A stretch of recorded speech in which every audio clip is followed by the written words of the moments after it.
మామ ఇలా ఒక్కసారి కోకోనట్ వాటర్ ట్రై చేయండి మమ్మల్ని మళ్ళా ఇలా చేసుకునే తాగుతారు కోకోనట్ వాటర్. మెత్తగా ఫ్రూట్స్ ఫ్లేవర్ అయితే నోట తగలితే రప్ప ఉంది guys. ముందుగా దీనికి కావాల్సిన పదార్థాలు అయితే అటాక్ అయితే వేసుకునేది మమ్మ. దానిపైన అయితే మీరైతే కట్ చేసుకున్న ఆపిల్స్ అయితే వేసుకునేసాను మమ్మ. మేమైతే ఆల్రెడీ అయితే కట్ చేసేసాము. దీనికి అలాగే దాంతో పాటు అయితే దోసకాయ అయితే చిన్న పీసెస్ లాగైతే కట్ చేసుకునేసాను మమ్మ. సేమ్ ఇలాగే కట్ చేసుకునేసాను. ఇంకా మన పుష్ప మూవీలో ఎలా బన్వంశికి పైన గుండెని ఎలా లేపుతారు మమ్మ, అలా టెంకాయలు ఉన్న పైన టాపులు 3 అయితే లేపేసేయండి మమ్మ.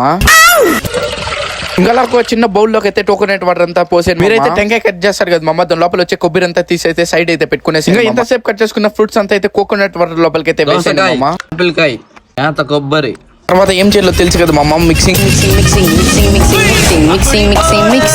అయితే మమ్మ. దాన్ని అయితే బాగా మిక్సీ కొట్టేసి అయితే టెంకాయ పైన బొప్పు అయితే వస్తుంది మమ్మ, దాని లోపలికి అయితే వేసుకునేసాను మమ్మ. ఇంకైతే ఇది ఎవరైనా తాగిన వాళ్ళు అయితే ఇంకా ఇష్టమే ఇది తాగిన వాళ్ళు ఎవరైనా. అమేజింగ్ అంట. మీరైతే నా రెసిపీస్ మిస్ అవ్వకూడదు అంటే ఫాలో అండ్ సబ్స్క్రైబ్ చేసుకుంటే మళ్ళీ అయితే కనబడతాం మమ్మ. మళ్ళీ అయితే నేను కనబడతానో డౌటే.